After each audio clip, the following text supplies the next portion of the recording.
Welcome to Rooted in Health. We're so glad you're here. Let's chat. So today we're talking about week 6. Which means at the end of this week, you are technically done with Back to Basics, but you are not done because this is a lifestyle change. And we're going to talk a little bit about change today. Do we like change? We say we like change. A lot of us say we want change. A lot of us say we want change though. What it comes down to is, do you really want change? And you really have to ask yourself that. Picture you parked in your garage or your driveway and you want to get to, where would you drive? Well, you know where I would drive.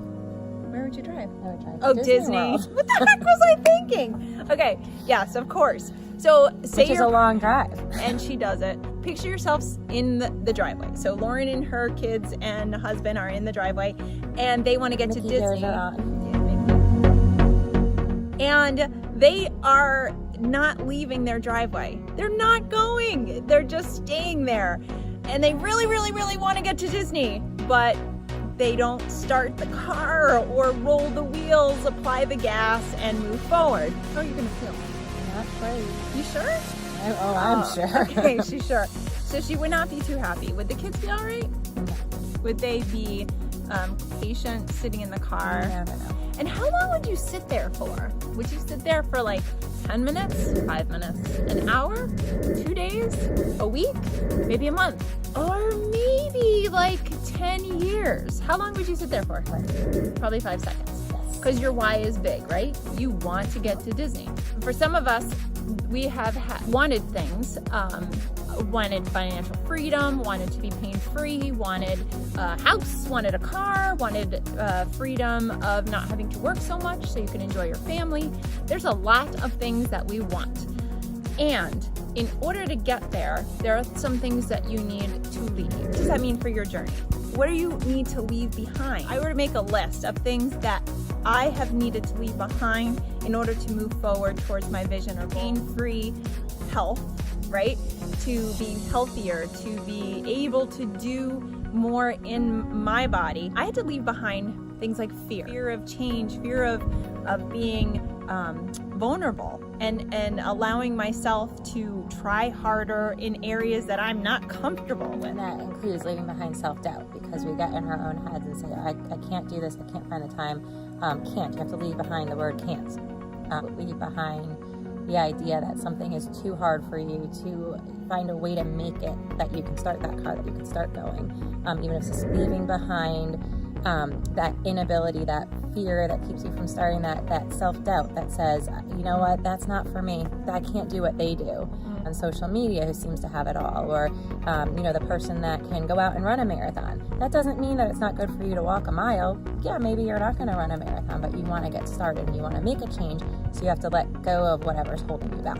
So as Lauren and the kids are driving with her husband down the road, and they're not at Disney yet, but they're only an hour into it, and the kids start crying, or they get a little anxious, or they start fighting or whatnot, then does she turn around? Does she turn that car around and go back home? She's like, this is not worth it. Do you?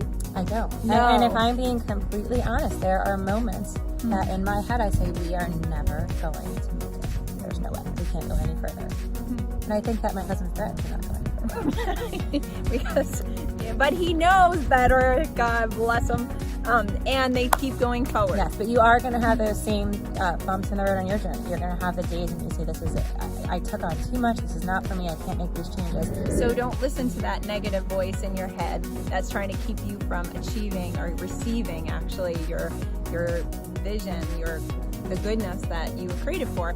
So keep moving forward. And these are ways that you can do that. One of the ways is that to have a supportive community, to have people in your life that are looking and moving in that same direction. It's called momentum, the mo, you move forward. The thing is something called the empowering question. The empowering question. I'm so glad you asked. Thank you. So I have learned that the empowering question is when statements like, I need to get fit, or I need to go to that class, or I need to feel better, or I need to work on my back and make myself stronger, or I need to stop hurting.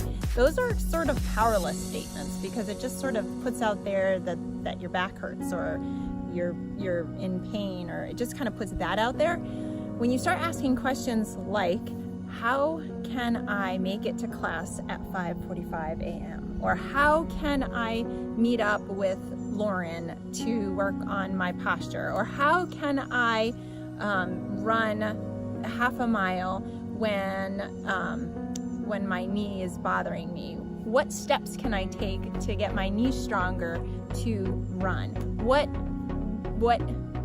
exercises can I do for back to basics? What time can I make for back to basics to make sure I do it? The other thing you have to remember is that sometimes you do need a little detour along the way. So, we're in North Carolina, everybody's tired, everybody's crabby. Maybe we pull off for some Starbucks and bagels for the kids, and that gets us recharged and fresh. So it is okay to take a little detour as long as you keep your eye on that prize and know where you're heading. Know that your car is going to be pointed this way when you get back on the highway. So I'm still using that analogy, getting the most out of it. But as long as you're still pointed in the right direction, it is okay to take those little detours to reset and know your limits.